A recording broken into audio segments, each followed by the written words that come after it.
In the book of Genesis, as it is called in the Pentateuch, we have the patriarch of Israel, Jacob, who married two sisters, Leah and Rachel.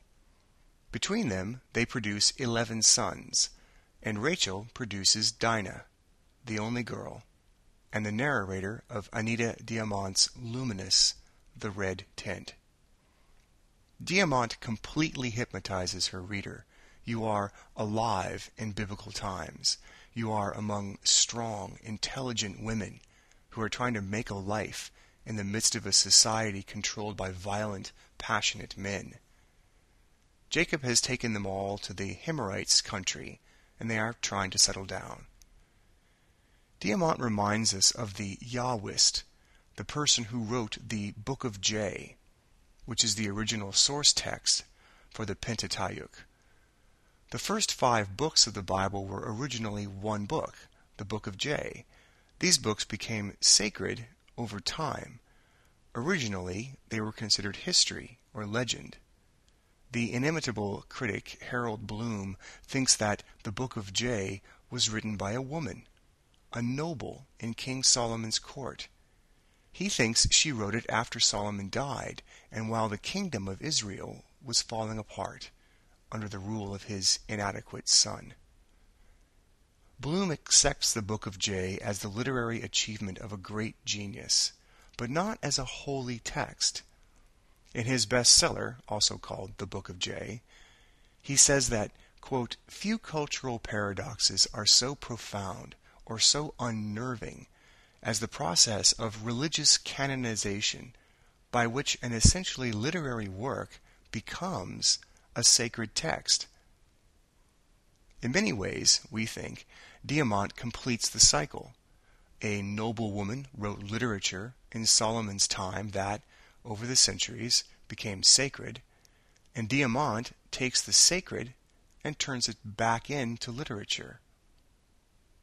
God makes no appearance in her novel, no miracles happen, and yet the love of mothers for their daughters encompasses and surpasses the spiritual force of any doctrine or ancient text.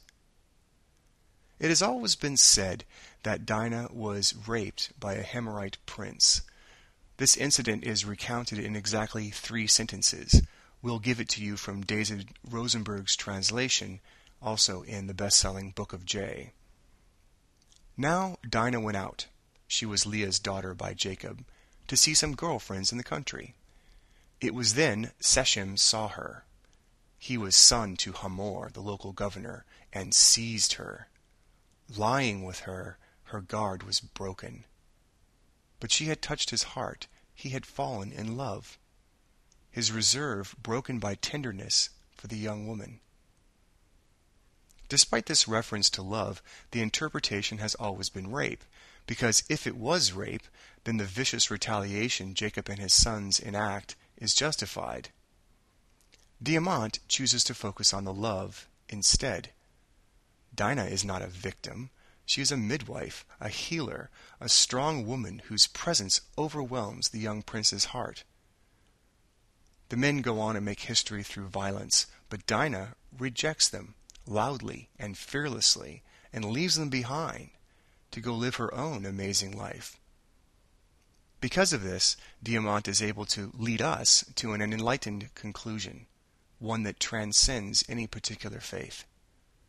Towards the end of her life, Dinah says, "I recalled something that my mother's beloved friend Zilpah had told me when I was a child in the red tent, and far too young to understand her meaning.